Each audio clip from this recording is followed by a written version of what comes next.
السلام علیکم ریڈرس، کیسے ہیں آپ سب؟ میں آپ سے کی معصوم سے رائٹر لائبرشاد۔ آج ہم ڈارک مسٹری کی نیو ایپیسوڈ ریڈ کریں گے۔ آئی ہوپ سو آپ سب کو پسند آئے گی۔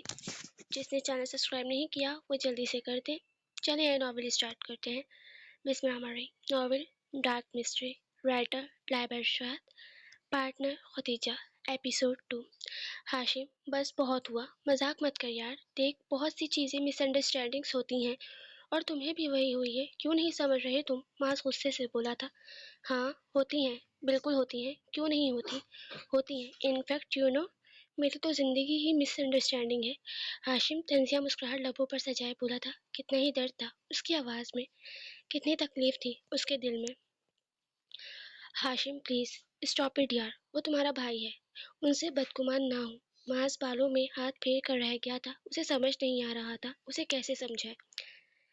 اسی لیے تو ماس، اسی لیے خاموش ہوں، چپ ہوں، کچھ نہیں کہہ رہا، اسی لیے ہی سکون سے بیٹھا ہوں کہ وہ میرا بڑا بھائی ہے۔ واٹ؟ تم نے ان کو کچھ نہیں بتایا؟ ہاشم ابھی تک ماس حیران ہوا تھا۔ کیسے بتاؤں؟ شاید ہمارے یہ 30 سالوں کا رشتہ 30 منٹ بلکہ 30 سیکنڈ میں ختم ہو جائے۔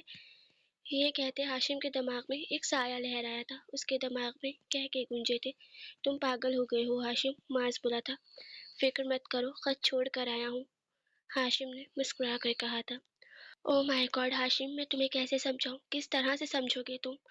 ماں سر پکڑ کر بیٹھ گیا تھا، اسے لگا تھا جیسے وہ کسی دیوار میں سر مار رہا ہو اپنا۔ تمہیں مجھے سمجھانے کی کوئی ضرورت نہیں ہے، تم میری ماں نہیں ہو جو اگر تم نے مجھے نہیں سمجھایا تو تمہاری پرورش پر سوال اٹھے گا۔ ہاشم نے گردن موڑ کر بغور ماس کو دیکھتے بولا تھا۔ یو نو واٹ ہاشم، اگر ایک جانور کو بھی بار بار ایک بات بتائی جائے تو وہ بھی انسانوں کی لینگویج سمجھ لیتا ہے، اس کی بات پر یقین کر لیتا ہے، لیکن تم… اس سے پہلے ماس آگے کچھ کہتا ہاشم نے اس کی بات کاٹی تھی۔ پہلی بات، میں انسان ہوں، اور انسان بھی وہ جس کے پاس دماغ ہوتا ہے، تمہاری طرح خالی دماغ نہیں ہوں میں۔ تمہاری مثالیں بھی تمہاری طرح ہوتی ہیں، جس کا نہ سر ہوتا ہے نہ پیر۔ پتہ نہیں ہاشم تم کیا ہو، ماس نے ایک اہم آہ بھرتے کہا تھا۔ جو بھی ہوں، تمہاری سمجھ سے باہر ہوں، اسی لیے تھوڑا سا دماغ ہے تمہارے پاس، اسے مجھے سمجھنے پر خرچ مت کرو ورنہ وہ تھوڑا سا دماغ بھی ختم ہو جائے گا، پھر خالی کھوپڑی ٹن ٹن کرتے پھرو گے۔ محض نے ایک آخری حربہ آزمایا تھا جو ہاشم کے جواب نے اسے خاموش رہنے پر مجبور کر دیا تھا۔ ڈیئر مائی ایلڈر بردر، آپ میرے لیے میرے والد کی جگہ ہیں۔ میں جانتا ہوں آپ بھائی ہیں، سچے ہیں، پاک ہیں۔ ٹھیک ہے، آپ کا ہر لفظ درست ہے، لیکن بھائی میرا دماغ کچھ اور کہہ رہا ہے اور میرا دل کچھ اور۔ بھائی آپ تو مجھے سمجھتے ہیں نا، پلیز آپ مجھے سمجھیے۔ میں بس اپنے ڈاؤٹ کلیئر کرنا چاہتا ہوں۔ میں وعدہ کرتا ہوں میں آپ سے جلدی ملوں گا انشاءاللہ۔ میں آپ کا لاڈلا بیٹا اور بھائی ہاشم کاظمی۔ اپنا خیال رکھیے گا بھائی، آپ میرے لیے بہت خاص ہیں۔ میرے لیے آپ صرف میرے بھائی نہیں، میرے بابا بھی ہیں، جانتے ہیں نا آپ۔ اللہ حافظ۔ وہ جیسے جیسے خط پڑھ رہا تھا اس کے چہرے پر ایک رنگ آ رہا تھا اور ایک جا رہا تھا۔ وہ وہاں پر رکھا پانی کا گلاس اٹھاتا، پینا شروع کرتا ہے۔ وہ پیپر وہیں رکھتا اپنے کمرے کے باہر آ گیا تھا۔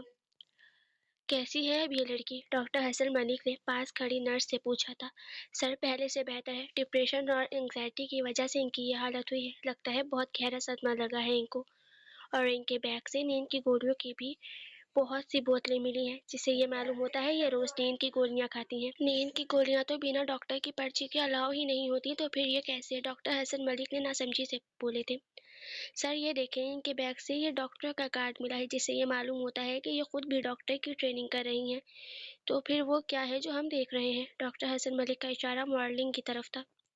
سر مجھے لگتا ہے مجبوری کے تحت کر رہی ہیں، ہو سکتا ہے ان کے پاس اتنے پیسے نہ ہوں کہ یہ آگے ڈاکٹر کی پڑھائی مکمل کر سکتی ہوں، اس لیے انہوں نے اس فیلڈ کو چوز کیا۔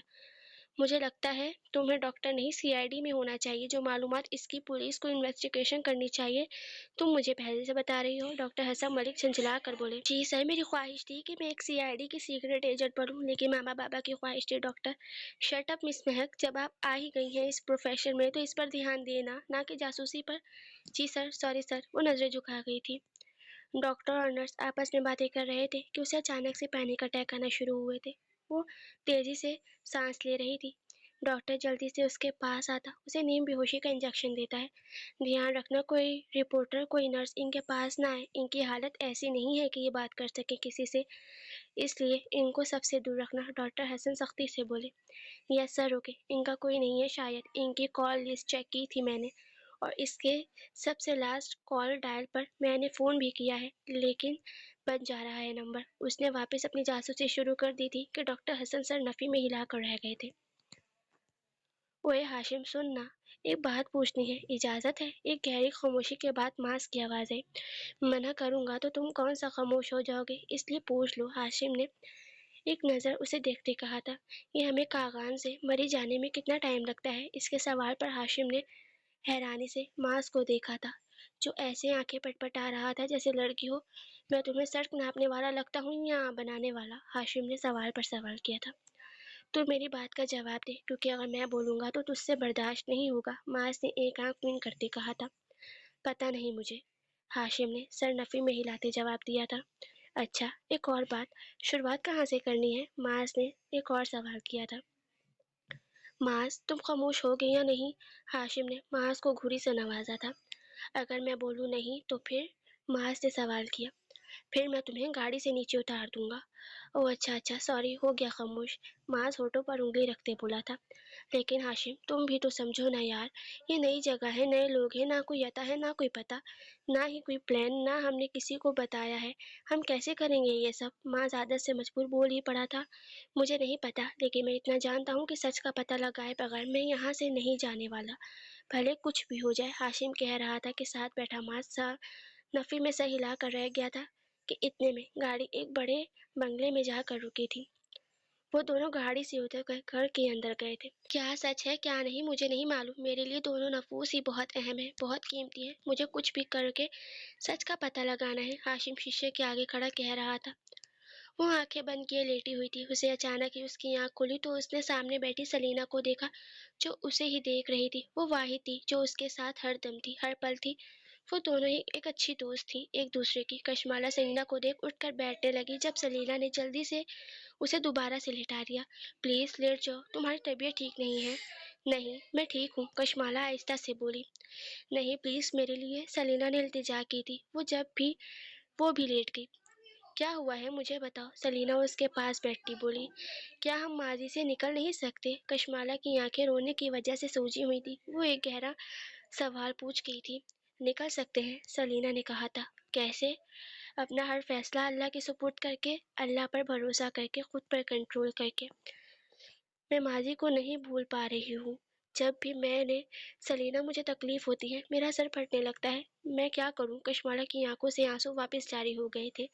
سلینا اس کو خود سے لگا گئی تھی۔ کشمالہ میں اب اور ہمت نہ تھی، سلینا جان گئی تھی، اس لیے اسے اپنے گلے لگا گئی تھی۔ کشمالہ کو روتا دیکھ سلینا کو بھی تکلیف ہو رہی تھی۔ کاش وہ اس کا درد، اس کی تکلیف کم کر پاتی، کاش وہ اپنی جان سے پیاری دوست کے لیے کچھ کر پاتی۔ سلینا کی آنکھوں سے آنسو نکل کر اس کے گال پر پستا تھا۔ اسے کہتے ہیں اصل دوستی۔ ماس بیٹھا کچھ سوچ رہا تھا، جب اس کے پاس آ کر ہاشم بیٹھا اور بولا، کیا سوچ رہا ہے؟ یہی کہ ہم ایسے ہی رہیں گے۔ ماس سوچ میں گم تھا۔ کیسے؟ ہاشم نے ناسمجھی سے سوال کیا۔ کنوارے، ماس نے کہا تھا۔ استغفار، تو کنوارا رہ، میں تو کروں گا شادی، ہاشم جل کر بولا تھا۔ پر ایسا کچھ نہیں ہونے والا تھا۔ ہاں، تو اور شادی؟ واٹ اے پرینک بڑی، بالکل ڈکی بھائی جیسا گھٹیا پرینک کیا ہے تو نے، ماس نے اچھے سے جانتا تھا۔ او تو تم بھی بالکل رجب جیسے ہو، وہ بھی اسی کے انداز میں بولا تھا۔ ایک سیکنڈ، ہم ایک دوسرے کو کن سے ملا رہے ہیں؟ ماس حیران ہوتا بولا۔ ہم یہاں پر پاکستان کے سب سے ویلے ترین بندوں سے ایک دوسرے کو ملا رہے ہیں۔ ہاشم بھی پھر ہاشم تھا۔ او، ماس نے اپنا ہونٹ گول کرتے کہا تھا۔ یہ او کیوں کرتا رہتا ہے سالے، ایسا لگتا ہے جیسے قوالی پڑھنے لگا ہو۔ ہاشم ماس کی ہر وقت کی او سے تپ کر بولا تھا۔ نہیں، نعت پڑھنے لگا ہوں، تو بتا، سنے گا میری سریلی آواز؟ ماس بھی پھر ماس تھا۔ نہیں بھائی، مجھے اپنے کان بہت عزیز ہیں، تیری بے سری آواز نہیں سننی۔ میں جا رہا ہوں۔ وہ بد مزہ ہوتا وہاں سے چلا گیا تھا اور ماس پھر کسی سوچ میں گم ہو گیا تھا۔ مجھے یہ ابھی کے ابھی چاہیے، اگر نہ آیا تو میں تمہیں فائر کر دوں گی، امالا فون پر کسی کو غصے سے بول رہی تھی۔ جب ایلبرٹ جو بھی کمرے میں داخل ہوا تھا، امالا کو ایسے غصے میں دیکھ مسکرایا تھا اور اس کے ہاتھ سے پھول لے کر بند کرتا بیڈ پر پھینک چکا تھا اور اپنا ایک ہاتھ امالا کے گرد کرتے اسے بے حد قریب کرتا اسے دیکھنے لگا تھا۔ کیا ہو گیا ہے مائی ریڈ فرینڈ؟ وہ اس کے چہرے کے قریب ہوتا اس کے کان میں سرگوشی کرنے والے انداز میں بولا تھا۔ امالا جیسے اس کی قربت میں گھبرائی تھی۔ کچھ نہیں، دیکھے نا ایلبرٹ، میرا سارا بزنس پانی میں ڈوب رہا ہے، وہ اس کی آنکھوں میں دیکھ معصومیت سے بولی تھی۔ تو مسز ایلبرٹ برگ، آپ کو کام کرنے کی کیا ضرورت ہے میرے ہوتے ہوئے؟ ایلبرٹ نے جھک کر امالا کے گالوں پر لب رکھے تھے۔ لیکن میرا دل کرتا ہے، آپ تو جانتے ہیں نا، مجھ سے فری نہیں بیٹھا جاتا، امالا ایلبرٹ کے شرٹ کے بٹنوں کے ساتھ کھیلتی بولی تھی۔ تو پھر میری جان، آپ کو اس کو بس شوق رکھیں، اس کے بارے میں زیادہ سوچ کر اپنے آپ کو ہلکان مت کریں۔ آپ کا شوہر ہے آپ کے پاس، میرے کام کیا کریں آپ محترمہ۔ آپ کے کون سے کام؟ امالا حیران ہوتی بولی۔ مطلب مجھے تنگ کرنا، مجھے پیار کرنا، میرے ساتھ شرارتیں کرنا، میرے ساتھ باتیں کرنا، ایسے والے کام۔ ایلبرٹ نے ابھی بھی امالا کو اپنے سار میں لیے ہوئے تھا۔ اچھا جی، آپ اور آپ کا رومانس کبھی ختم نہیں ہوتا۔ اور بتائیں کیسا گزرا آج کا دن؟ بہت برا، وہ اطمینان سے مسکراتا ہوا بولا تھا۔ وہ ایسا مسکرا رہا تھا جیسے گھر آ کر اس کو سکون سا مل گیا ہو۔ وہ کیوں؟ امالا پریشانی سے بولی۔ بیکاز میری ریڈ وائن نہیں تھی نا میرے پاس، وہ ایلبرٹ امالا کے گالوں پر اپنے دہکتے لب رکھتے بولا تھا۔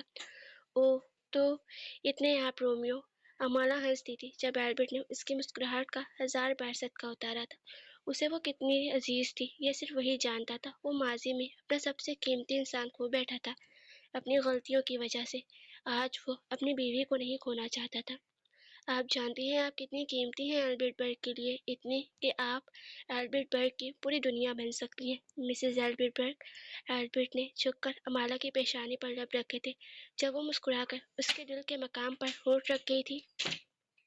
جاری ہے۔ آپ سب کو آج والی ایپیسوڈ کیسی لگی کمنٹ میں لازمی بتائیے گا۔